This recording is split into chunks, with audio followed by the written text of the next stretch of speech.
Hello and welcome to the Apple, iPhone, iOS Voiceover Compatible Game Interview Series. I'm your host, Aaron Spelker. Apple, iPhone, iOS Voiceover Compatible Games is a group that is focused on exposing blind and visually impaired gamers to exceptional, accessible video games.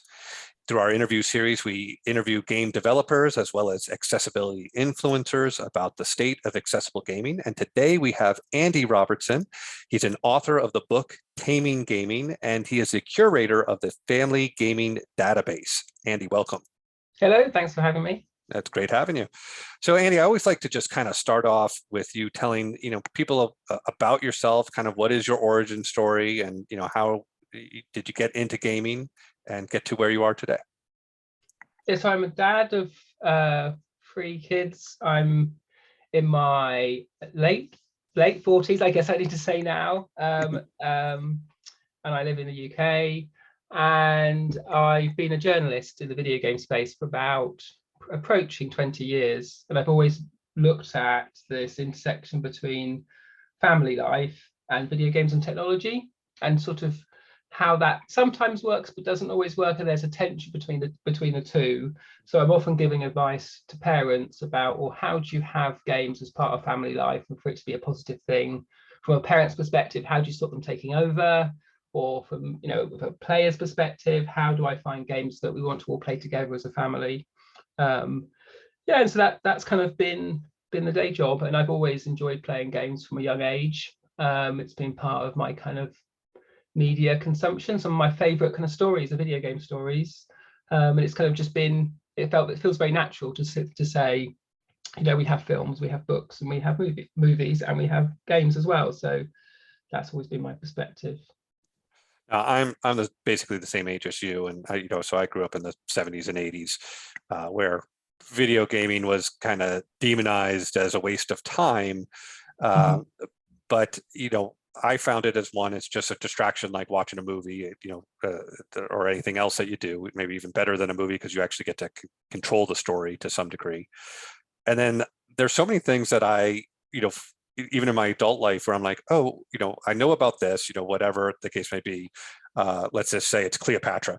Why do I know so much stuff about Cleopatra? Because I played Civilization and read up all about her, when I played the game Civilization. Like there's so many things I know that is really through engaging with video games. So it really can be a positive experience, even though there can be some tensions of are the kids doing it too much, are they wasting time? But there are positive things that come, things that you can learn, strategy, planning, executive function. There's a lot of things I feel like I gained over the course of playing video games throughout my life.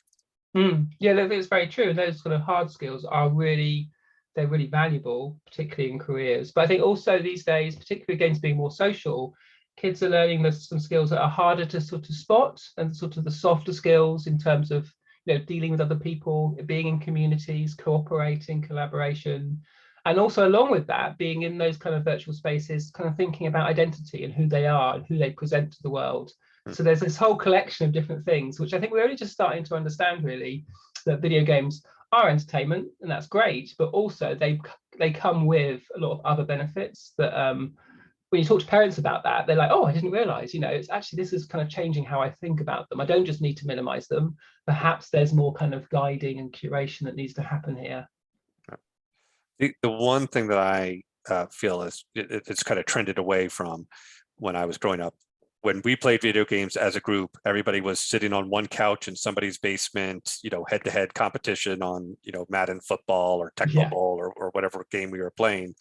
And there was a lot of, close camaraderie because we were in the same room together, and then we'd put the game down and we'd go for a swim in my buddy's pool, and then we'd get on bikes and we'd go downtown. It was really kind of weaved into the fabric of our interaction with each other. And again, maybe I'm just old, but the way it is now, where it's more like, hey, let's go play Call of Duty, and you go to your house and I'll go to my house and we'll play. That seems like it takes what I think was one of the great things about playing video games as a kid, which was really having this experience together in the same room. It kind of creates the separation of, the virtual space that I think kind of detracts a little bit in this modern age. What are your thoughts on that? Yeah, I think, and that is the feel. It's a very valid thing. A lot of parents kind of feel that, and they're like, well, the trend is to just have virtual, and the trend is, you just play in your room on your own, and because you're enjoying it, that's kind of all you do. And obviously that's not healthy. But I think what we're after is kind of a mix of both, and one can play into the other quite nicely. If you've got friends at school, you then might likely play with them online, but then you see them in the park afterwards, and so there can be a physical virtual crossover. Mhm. But equally, online communities kind of get to know each other in the game and outside of the game as well. So they're often talking on social media or Discord, arranging how to play in groups and kind of doing that kind of wider kind of playing, getting to know each other kind of thing, alongside the kind of core game experience. So often the game is the central bit, but actually there's a whole wide community around it, like communication, but also a lot of reading and research. There's lots of kind of other stuff that games kind of lead into. And so from a parenting perspective, you can feel like, oh, they're playing too many games, I just need to stop the game. But actually, that's kind of a central element of lots of other stuff. And so understanding this wider picture means, I think as a parent, we can make an informed choice about what we do. And that's not to, I never can tell a parent how much or how to parent their child. It's up to them. But I really want them to understand, the opportunities and the dangers accurately, so they can make that kind of informed decision for their child. Right. So, you kind of mentioned early on that, you've kind of had a whole career in covering video games, starting as a reporter, and leading out of that, you kind of came up with a very interesting first project, the first one that we'll talk about, which is the book that you authored called Taming Gaming. Why don't you just kind of tell the community a little bit about that book and how it came about? Yeah, so as I would often go into a school and do a session on e-safety or digital well-being, or it was called lots of different things. And I would encounter parents who were quite understandably quite concerned about games and really feeling like they were kind of, their kids were just spending more and more time, and there was a genuine worry and fear of them. And there wasn't really, a resource for them. It was, and writing about video games that happened was very polarizing. So you'd find things which would be, video games are terrible, you just got to minimize them, look, don't let your kids do this, to the opposite, where video games are fine, don't worry about it, it's normal. And kind of that conversation was happening over the heads of parents. And as I would talk to these families, the kind of my through line was to the parents, if you've got a child who loves video games, a really powerful thing you can do is to play games yourself. And that's not only playing games with your child, I wouldn't disparage that, but it's also, if you can find a game that you as an adult want to play and it's meaningful and valuable to you, maybe you do it rather than watching Netflix of an evening, then suddenly it's a very different conversation. But in that setting, again, quite understandably, mums or dads would say, oh, I like what you're saying, I want to engage with my kids, but can I just tell you, I'm never going to play a game, I don't like shooting things, and there's too many buttons, and I'm too busy, it's not for me. And I then developed this kind of set of games that I knew were really good at getting people in, often iPhone games, quite simple, narrative-led, kind of easy to play, cheap to acquire, and they didn't take a lot of time, but they were about interesting topics. So maybe about refugees or about parenting or about growing up, that kind of stuff, to make it clear that this was a game that an adult might enjoy. And often those parents would then go away, play the game and come back, and they would search me out and say two things which stuck in my head. The first was, oh, that wasn't what I expected. It was fun and it was interesting. What else should I play? Which is great. But then the second thing was, oh, my kids realized I was playing a game and couldn't believe it. They were, my kids were, what do you mean you're playing a game, Mum? That's not what you do. And then they would report a completely different conversation where they had different questions to ask. They were kind of suddenly insiders. It wasn't them against the games. And there was this phrase that would ring in my head, almost word for word. Lots of mums in particular would say, you know what? I feel like I've got my boys back. And there was a moment of quite emotion in those conversations, and they'd hear what they'd say, and it would sort of catch up with them. And sometimes, it would be there's be some tears, which is unexpected. Right, and so what I wanted to do was to create that kind of conversation in a form of a book. And that's what the book is. It's the first half is kind of the advice and guidance, where I go back to the science and try and make it very clear what's what, and have a broader conversation. But the second part is those game suggestions that that I would give in person of here's some great games to get started, and they're laid out sort of 2 to a page, like a recipe, like what the game is, what ingredients do you need to play it, some stuff for getting started, sort of serving suggestions, how other families have played it, to try and lower the barrier for those parents to take steps into games, because it is really intimidating. And so that became this book over a number of years, Taming Gaming, that's now out, and I'm really pleased with it, and it's getting a good reception, and that's really exciting. Yeah, no, I mean, that is so great. I mean, so I've, was a long time gamer, as you know, and my community knows, I just lost my sight 3 years ago. So I played video games with my kids. I did a lot of Minecraft with my daughter, my son. We've played, multiple games together. And particularly with him, you get talking about this game. Like, we've had hour-long conversations talking about, oh, what if we had made that choice? What's the implication of this? And you connect with them. When when you're 40 and you're talking to a 15-year-old, there's not a lot that you have in common to connect on. So if you can do something that they experience and they enjoy, it's a great way to connect and have those conversations. My son, a little older now, we're doing a lot on Netflix series. There's a lot of shows that we both now have watched, and we just end up talking for hours about these shows. And it's just, it's nice.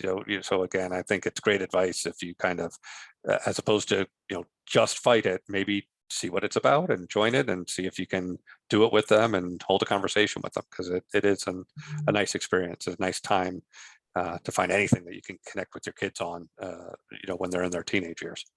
Yeah, and it can be a really valuable space. And like you say, for me and my kids, we'll play games, and it means that I know that there's a time where we're sat together and we'll talk about all sorts of stuff. So there's stuff going on in the game, but there's also other things happening in their lives, and it creates a space a bit like being on a journey together. So if you're able to do that as a parent, in however, whatever format that looks like, it kind of pay dividends. I think it's not easy to do. It takes some effort, but I think the effort's worth it.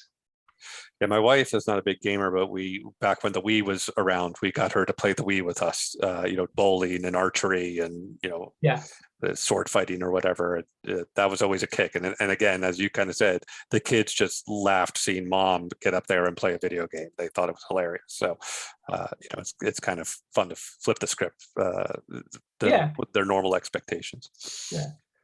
So, from the book, Taming Gaming, which came out, you then kind of pivoted to another very interesting project, which is the Family Gaming Database. So, why don't you tell people again how that kind of came about and what you're doing with that? Yeah, so a bit like how, the book was created because I couldn't find a book like it. I wanted to send parents to something, and it didn't exist. And so similarly, I'd written the book and I was like, okay, well, if I'm telling parents to find games to play for them and their family, where do I send them? And most of the resources online were obviously aimed at people who played games, and if you came fresh, or if you hadn't played yourself, or just full of jargon and were kind of impenetrable, or they were kind of very sort of restrictive. They had a very kind of narrow view about what was okay and what wasn't, and were kind of almost quite judgy in terms of what they'd say. There wasn't this kind of, here's the information, you can choose as your family. And so I realized that probably what I needed to do was to create what I thought was going to be a very small resource to support the book, and taking those 60 game suggestions I have in the back of the book and creating web pages for them, which is what I did to start with. And in the book, those games are arranged into kind of lists, like games if you haven't played before, or games where you go into the wild, or you can go on adventure together, or to play together as a family. And so we created this website, Family Gaming Database, which is essentially mirrored that. And one of those lists was games that offer you calm, which is just essentially, we handpick the suggestions. It's not kind of generated by AI or genres or something. Right. And these are games that we know that people have played and said, yes, that's been really calming and actually but quite a valuable part of my day. So we had this list. Is Journey on there? Yeah, Journey and Abzu and some sort of very gentle sort of puzzle games. So it started with about 10 games, and there's literally over 100 games now. And these kind of lists we create kind of like living lists, so we add to them as we go. And that just became very popular. It was the early stages of the pandemic lockdown. And I think parents were kind of worried their kids were playing so many games, and the kind of the idea that actually, if a child was playing a game a lot, maybe maybe this was part of what was going on. This was how they were coping with the very chaotic world, was by playing this experience that was calming. So I think hearing that was kind of reassuring for parents, but equally, some parents were going to their kids and saying, oh, you know, maybe you need a bit of calm. Have you thought about playing this game? I hear it's quite calming. And having kind of, again, sort of flipping that conversation. And that kind of gave the kind of the idea of momentum, and ended up on the BBC News breakfast out of the blue. And I was like, what's going on? Why is there so many people looking at our site? And so it just has steadily grown since then. And so we've now got almost 2,000 games on there. And 2,000, at the beginning wow. of this year, we started adding board games. So we've got 130 board games as well, as sort of just looking at play in different ways. And each of the games on the database, we spend a lot of time making sure the information's very succinct, there's no jargon. And I think any parent who doesn't know about a game could read our page for maybe a minute and would have a really quite good idea of what the content is, what the key decisions are for them, and also would have a whole load of alternatives if they didn't like, say, we're looking at Call of Duty. On that page, it very clearly lays out what the ratings are and everything in one place. But at the bottom, it would say, if you think your child's not old enough, here's 30 other games ordered by age rating, so that you can actually play an engaged world, saying, well, not Call of Duty yet, but how about these other games which are handpicked to be similar to the one you're looking at, but more age appropriate. Instead of Call of Duty, play Plants vs. Zombies or something. Yeah, exactly. Right. Yeah, and that's kind of those sort of bigger ones we know about. But what we discovered is, as we added smaller and kind of indie games, actually the alternatives are really quite interesting. Like there's a game Super Hot that's a bit more niche. I should think you and your listeners have heard of it. But that's a great game. And so if you as a parent can say, oh, why don't you play Super Hot? And the child is often suspecting they have to do some sort of spelling or maths before they get to shoot anything. But if the game is then a game they love, they then come back and like, oh, I love that. Like, what else can I play, Mum? And that kind of conversation is completely now unusual. Mom's a resource. Yeah, exactly. And other parents are like, what just happened? Like your son just asked you what game to play. Like, shouldn't you just be saying no? Like, well, that's not what it's like in my house. So again, that kind of information found a new home and kind of a new spin, I think, on the database, because we could handle more information, and all the games are kind of interrelated, so you can click around and kind of browse from one game to another. And it's been really well received. So again, it's been a kind of a privilege really to create this thing that I hear story after story about how families are finding games to play together, and it's actually really diffusing this kind of quite controversial thing that can really separate parents and kids and actually brings them together. That's the plan. And the great, I mean, as you said, I was going to ask you, like, how much has it grown from the original 60? And you said over 2,000, and those are all hand curated. Those, as you said, I mean, you are researching each one of those games, writing those up, and before you're putting them out on the database. Yeah, exactly. And we spend a lot of time.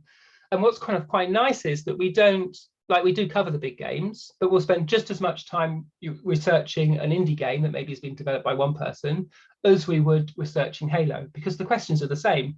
And so it's really almost like a little love letter to these games, because we want to really capture what is this game about. So our overview, we spend quite a bit of time writing that, to be very succinct, but to also really do justice to what these experiences are. Like, why is it unusual or interesting? Why would people play it?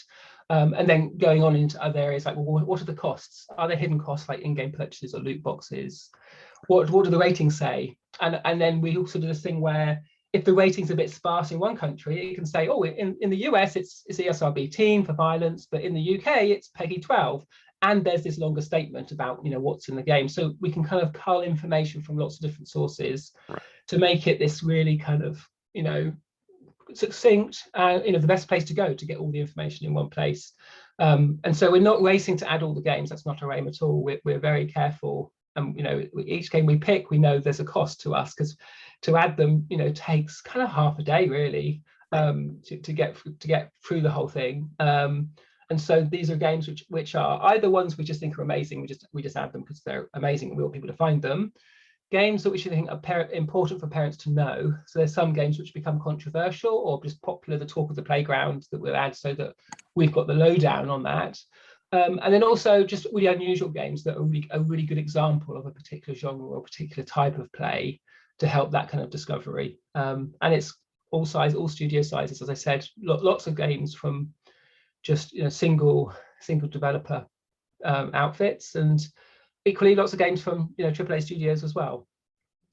Now, for these 2,000 games, how are you finding the games? Are you just, looking on the store of PlayStation and Xbox and the Apple phone, or people are reaching out to you and say, will you cover my game? How are they coming about?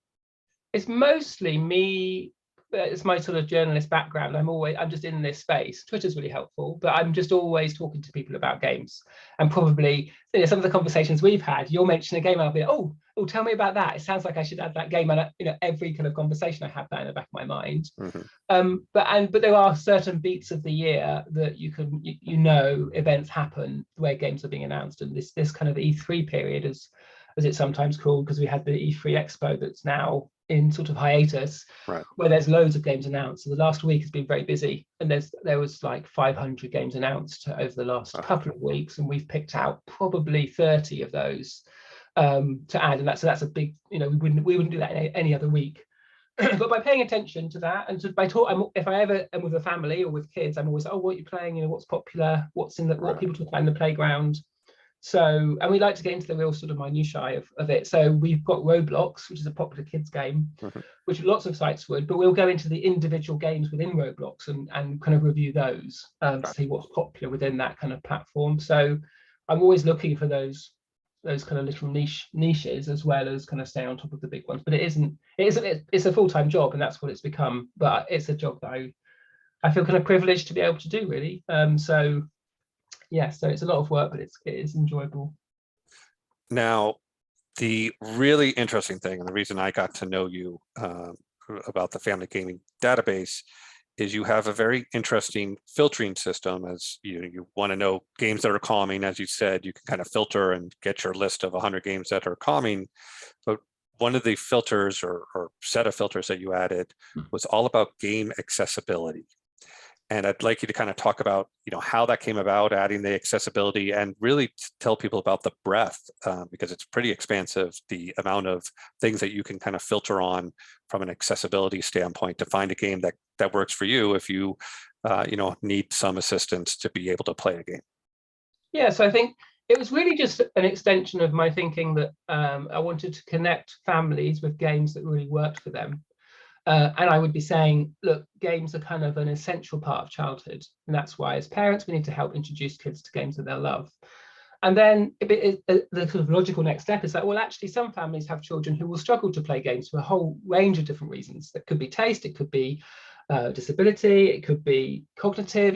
There's a whole, people are all very varied. And so I started to think, well, how can I help parents who are searching for games for children with very particular needs find those games? And this is kind of laughable now. My initial thought was, what I need is a text field where I can just put a few notes to say, okay, yeah, this game is good because it's got large subtitles, or this game lets you remap the controls. And as I started to do that and looking into this area, I realized that accessibility was just a massive thing that I had kind of been oblivious to. And so I just started talking to people, some very generous accessibility experts who I'd now count as my friends, who come back and forth. How should I do this? And do I need a whole lot of search for people with motor disability, or blind players, or deaf players? And very quickly, the people were saying, look, everyone's different, so you need to just talk about what the game offers rather than trying to categorize people into pigeonholes. So there's lots of that kind of learning that went on as I sort of put together this idea of, we could have a few very specific ways to search. And so we spent probably about 6 months doing that, just creating a document that, like, okay, this is what I think would help parents find games across the whole spectrum of ability and impairment. And so what that became is a tagging system on the database, so that I can go through, and accessibility experts can go through a particular game and specify in a very nuanced way, what does this game offer? And so that can be kind of as straightforward as, well, what buttons do you need to play it, which is kind of quite an easy question to answer. If you've played the game, that's kind of you've got a number. And so on the database, you can search for games you can play with one button. And before I looked at this, I was a bit like, how could you have games with one button? And actually, some of my favorite games recently have been with a very restricted control set. And you realize it's not just, these aren't just simple games. These are kind of, you know, mainstream games that have been designed very cleverly to be hugely interactive and just have a reduced control set. So that you can search in the database in the control section on how many buttons, which would start at that single button, but go on to, you know, multiple buttons, a stick, two sticks and a button. Maybe you play the keyboard or keyboard and mouse, or is it keyboard alone? And then you could look and say, well, actually, what's important to me is that I can remap the buttons. I've got a custom controller that I can use, but it's essential that I can remap the buttons. Or maybe you say you play with one hand, so it's essential that you can swap the control sticks over. And so again, each of these becomes this data point. Through sort of difficulty, looking at onboarding, that's something I've just been adding most recently, you know, where you've got a game that might be accessible to a blind player, but does it get them started? Like, are the menus accessible from the start, or do they need sighted assistance? Correct. And so highlighting those games that offer that real independence right from the start. Lots of difficulty settings. Can you reduce the speed? Is it low pressure? Are there jump scares? Can you bypass puzzles, you know, that sort of thing? Yeah, exactly. Are there hints? Is there a God mode where you can progress, you know, without losing progress? Can you save whenever you want? And a lot of these things are really useful from an accessibility perspective, but actually we find all sorts of people looking at these searches for different reasons. So the save progress anytime is useful. For lots of reasons. And one of those would be if you're a parent with a child and you want them to stop when it's tea time. If you know the game's got, you can save whenever, then you know, that's quite a useful bit of data. Then on down into reading, we pay a lot of close attention to how big the text is. And we set the bar on these kind of searches. We like to set the bar, you know, as high as we can, so that it's properly useful to identify these games. But obviously we want some games to be able to say yes, and so we have this 1/20th screen height text size, which is actually quite big for general text, but we quite like that we're talking on a landscape screen. And then we have separate criteria for subtitles. Are the subtitles large? Is all speech subtitled?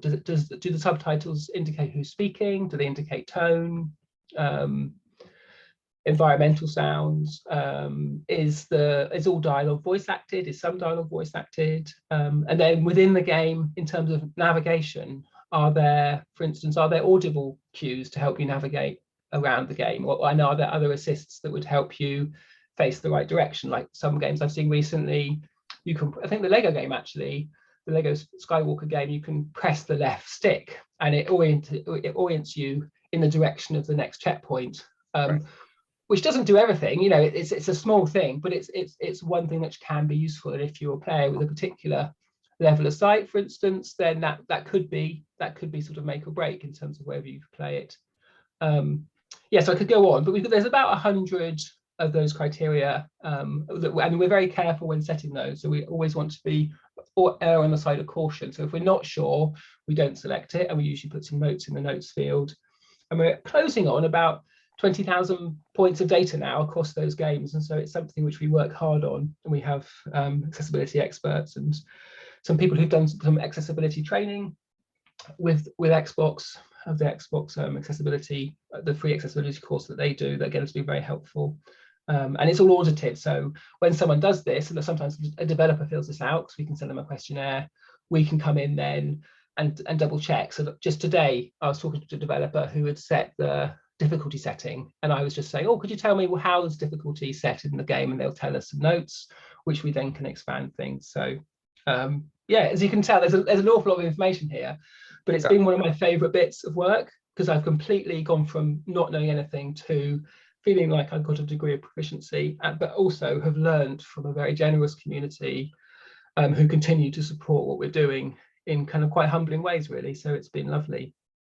Yeah, I mean, the thing I find particularly interested in the fact that you have these 100 different things is, you know, I'm blind, so I very much get cued into, oh, is there an auditory cue? Is there you know, things that help me get through it, you know, menus accessible for a blind person? Like, I'm paying attention to those things. but I'm not paying attention to other things for other disabled people. And I imagine for a sighted person, like, you might play a game and not realize, oh, that tone would be really helpful to a blind person.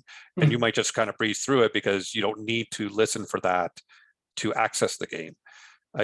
So it's kind of, not useful information, or maybe, duplicate information for you. So I find it really interesting that you're able to kind of be aware of all of these different ways that people need to engage in games in order to even fill out whether that game has an accommodation for that person, since you don't have some of those limitations yourself, or you don't have all of those limitations. You know what I mean?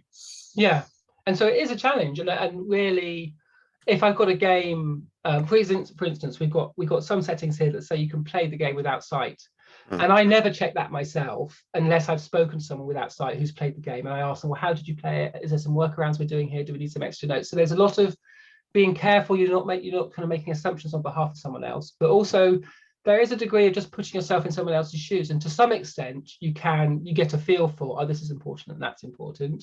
But what I found is that you realize that actually this is a whole spectrum and everybody is affected by this in some way. And me myself, I've always had a sort of struggle around memory and recall. I've not got a diagnosis, but I've realized that there's some games that if they require me to remember lots of characters, if they require me to remember where I am on the map, are almost impossible for me to play because I just can't play it. And when I'm playing with my kids, they kind of laugh at me because they're like, "Oh, Dad, you're going back out the door you came in. Didn't you remember?" And I literally don't remember that kind of spatial. And so some of these have become really useful for me. Because there's an example we just added where the game reminds you who's speaking and it tells you what their name is and it tells you a bit of their background, so you don't have to keep that kind of recall in mind when you're playing. So that's my experience, is that you start thinking, oh, this is going to be useful for a small part of the community, but actually these sorts of things make the game better for everybody, and this information means you bring access to a really wide group of people, and sometimes new ways to play games that people didn't realize. Like, knowing these features are here, often people who've played games already, there's we'll revisit a game to try it again with that setting switched on. There was a blind accessible advocate that I can't remember if it was an interview or if it was in print, but he was saying, why is it important that we make these things accessible, particularly for blind and visually impaired people, is because the majority of the world's population at some point will join our community. You live into your 80s and 90s, suddenly your vision's not very good, or so you start losing it from glaucoma or other things. And most people, if they live long enough, will join our community at some point with a visual impairment. So doing this for us really will do it for you, maybe 20 years from now when you join our community. You know what I mean? Yeah, exactly. And it's easy to sort of rule yourself out of these things. Oh, it's not going to affect me. And I think that's definitely true. And I'm also quite taken with actually getting these things right means that the game as a whole improves. There's a kind of a rising tide, that usually thinking through, well, how is this experienced by somebody without sight, will help you also think through, well, actually, perhaps we're missing something for other players as well, And so there's a degree of just making sure it's accessible, but there's a kind of some wider stuff going on that just, I think this thinking and this perspective of, everybody, when everybody plays, we all win. That's the Xbox phrase. It's a bit cheesy, but it's true, I think. But that kind of means that games as a whole improve. And there's this kind of strange thing that, people feel like, oh, why are you spending time on accessibility, or why are you adding these modes? As if it's taking something away from them, which is just a misunderstanding about what games are, and also a misunderstanding about what difficulty is. There's always barriers. Some are intended by the developer and some are unintended. And so we're here to say, let's get rid of these unintended barriers and make sure that an individual can experience the kind of what's intended by the developer without those unintended hurdles. Now, along those lines, I mean, with the database, you're covering all sorts of games across all the different platforms. So from an accessibility standpoint, the flow of the 2,000 games that have come into your into the database, which ones have you seen the most progression towards accessibility? Which one, is it, have you seen a lot of move by Xbox or PlayStation, or is most of the games you're seeing on the iPhone? What do you see as the flow of accessibility from these different platforms into the database? Yeah, I think like the iPhone accessibility of the screen reader, I forget the name of Voiceover, yeah. Voiceover, yeah, and all the interactions you can do open the iPhone up to a wide set of accessibility. And that's often games which aren't necessarily designed with that in mind, but can be used like that. And so it feels like iPhone games have an advantage because they can kind of build on those system settings. And something we do in the database largely is to sort of say, we're just looking at what the game does. We're not looking at what you get for the system for free. So remapping is just about what remapping you've got in the game, because to remap it by the system is a very tricky thing to do and isn't kind of equivalent. But I think that the shape of accessibility is that the bigger studios are generally getting better because they've got the resource to do that. And also, I think they see that it's important just ethically, but also I'm sure there's a degree that it's important, marketing wise. You want your players to feel good, and everybody feels good if there's good accessibility. But I think in general, it is hit and miss that we have these big wins like The Last of Us for some people, and that's not going to be great for everybody. But for some people, that's a real high watermark. And then you expect that to carry on, but it's not this kind of march into this utopian future. It's Right. very much, oh, that was good. Oh, how come that next one's not so good? And for me, the relaunch of Uncharted 4 as part of that final collection of games, which came out after Last of Us Part 2. So I had assumed it would inherit the Right. same level of accessibility as Last of Us Part 2. And that basically wasn't the case. It was essentially, it had what it already had. So for me, motion controlled aiming was really important, and that wasn't there when I was kind of expecting it. But equally, and I don't know if this has been patched, but when it came out, there was a high vis mode that you had to unlock by kind of doing something in the game. And so it just felt like, oh, this is weird. Kind of, this Right. it was redone by Bluepoint, an external studio, but it's a Naughty Dog game, and you'd think that would be on the table as something that would just happen. And it's not that kind of progress feels a bit slower. But that, I think it's important to say that wherever there are accessibility experts involved in a game, those are the games which you're seeing really interesting and innovative ways of moving forward. And also, whenever you talk to anyone about a game, so I have this process where I add an indie game, for instance, to the database, and I'll get in touch via Twitter and say, I'm just adding your game. Would you fill out our questionnaire about accessibility? And they're always like, oh, yes. And they'll go and fill it out and come back with questions. And then you usually have 3 or 4 things. They'll be like, oh, I didn't realize that was important. I'll go, that's easy to add. I'll go and add it. And so there's definitely an enthusiasm from those small developers to do what they can. Obviously, some things are restrained in terms of resource. Right. Oh, that's great. That was actually one of my next questions. I was going to say, do you feel like the database has changed any of the games that have made it into the database for the better based off of, I'm sorry, I can't give you the blind accessible filter. And someone's like, oh, well, what do I need to do that? And it sounds like you've had some of those experiences. Yeah, I think it starts the conversation. And it depends. One of the challenges is I'll get in touch with a developer and say, could you do the questionnaire? And they're like, oh, it's not finished. I'll tell you when it's finished. And then I'm like, actually, we need to have this conversation before it's locked down, because there's some opportunities here. And so those developers that are willing to talk early, they then do go away with some real, oh yeah, this will be a quick win. I could do this. I can't do that yet, but I'll definitely think about it. And so we get some really good accurate data from that questionnaire for the database for search.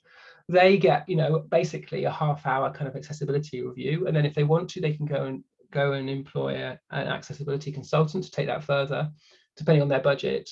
And some of the questions we've put in the questionnaire are to raise those thoughts with those developers. For instance, in the remapping questions, we have you remapped the button that pauses the game?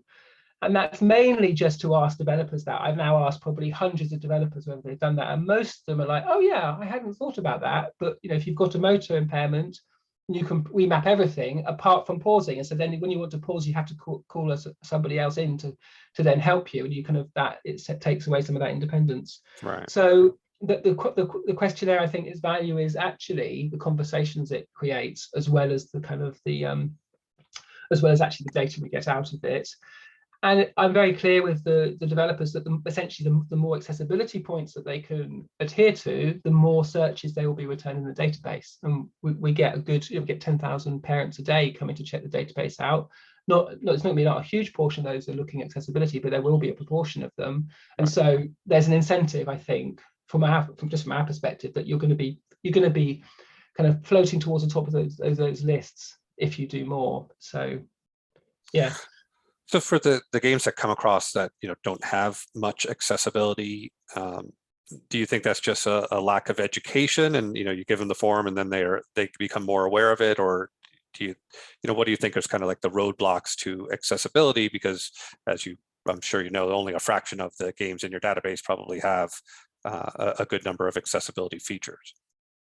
Yeah, I think if knowing somebody, I think it's friendships is a big deal. If the developer has a friend or knows someone who has a very specific impairment, it's put it on their map, and I find that they are thinking about their friend, but also other people, and it gets them into this conversation. So having these conversations and having talking to people about it feels like that is quite an implication about whether this game will have accessibility or not.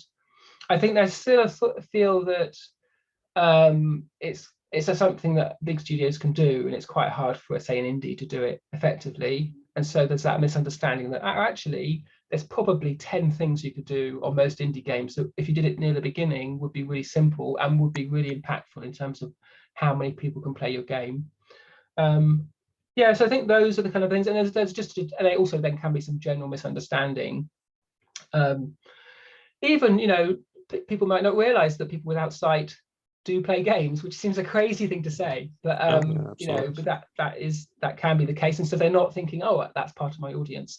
And usually when you talk to them about that, they're like, oh, actually there's this whole audience here, and it's that fact. And these people are often technical, they quite like a technical challenge, and so it's like, well, how could I communicate my game world with sound cues and things like that? And you kind of get them thinking, and you see kind of the lights go on. So there's not a blanket answer, but I think knowing somebody, I think, is a big deal.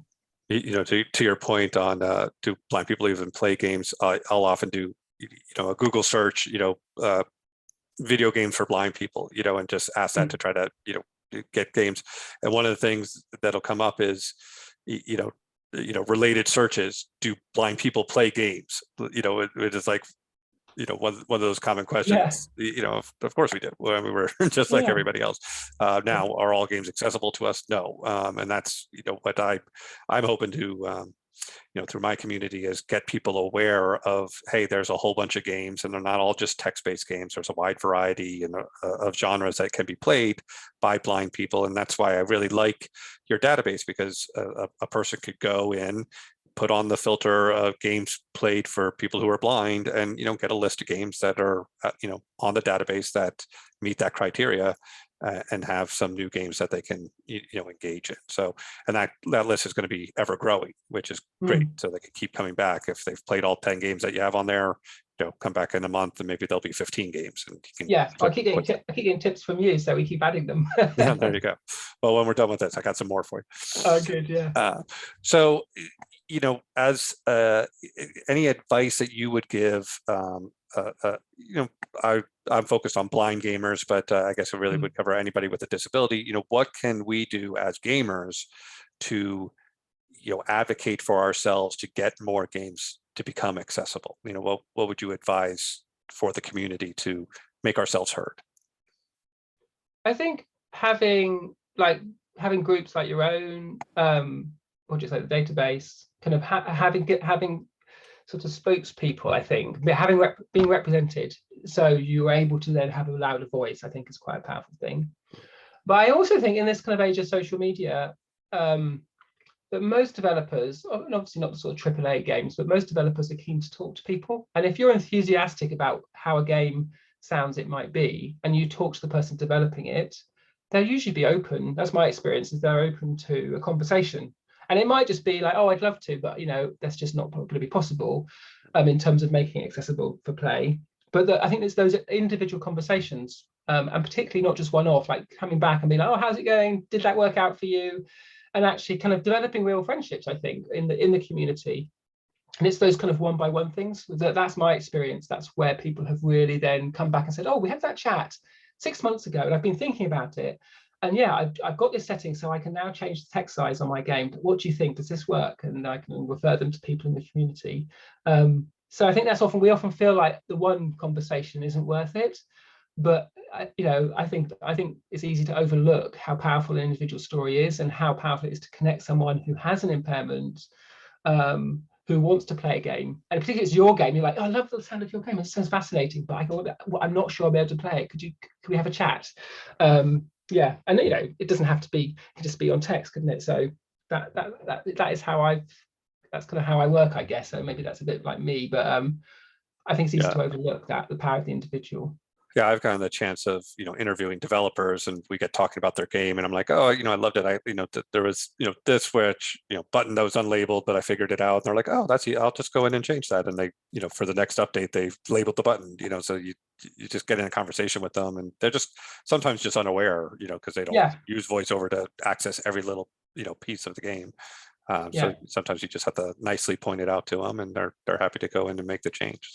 So yeah, I think telling people how you play, and like saying, oh, you could try it. Like, you know, this is a game. Here's a game. You have a go. Turn VoiceOver on. Do this setting, and then you close your eyes, and you can play it like I would be. And I think that's you know, again, it's very affecting for the person doing it, because it really gives them an insight into, okay, this is what it would be like, and also, you know, what possibilities there are then for delivering something that really stands out and is big in a community. So yeah, I think that's quite exciting. Well, Andy, I really appreciate you taking the time to, you know, talk to us about all the, you know, your Taming Gaming book, as well as the Family Gaming database. In the links to the description of this YouTube interview, we will put in all the links so people can get to those, you know, if they're interested in seeing more of the work that you've been doing. I always like to kind of just close with any final thoughts you might have for my community of members who are, you know, particularly blind and visually impaired gamers. But I love like just dropping in and hearing the conversation, and I learn so much, you know, about individual games, or about how a particular game is challenging, or what opportunities are, and just terminology. Like for a long time I was like, what's this rotor? Like, what rotor? What's that? And so you know, I discovered that's a way of interacting with the iPhone, you know, interface. And you can choose you can put different things in this rotor and access them quicker. And so that having these conversations and having them publicly, I think, is a really helpful thing, not only for, you know, people who have that same impairment, but for others who want to be a positive kind of part of it and kind of learn. So yeah, it's been really good. All right. Well, again, everybody, you know, please check out Andy's book, as well as his Family Gaming database. Again, you can do filters on all sorts of accessibility features. And again, be sure to click and follow this YouTube channel so you can see more great videos from and interviews with game developers, as well as accessibility influencers. And, you know, Andy, anytime that you want to reach out to our group on the Facebook, and, you know, post any updates that you have about accessibility out on your database, you know, you're welcome to you know, update us about your content. Yeah, great, thank you. And I'm looking forward to those new game tips from you afterwards. All right. Yeah, as soon as we hang up. All right, excellent. Thank you very much. Have a great day.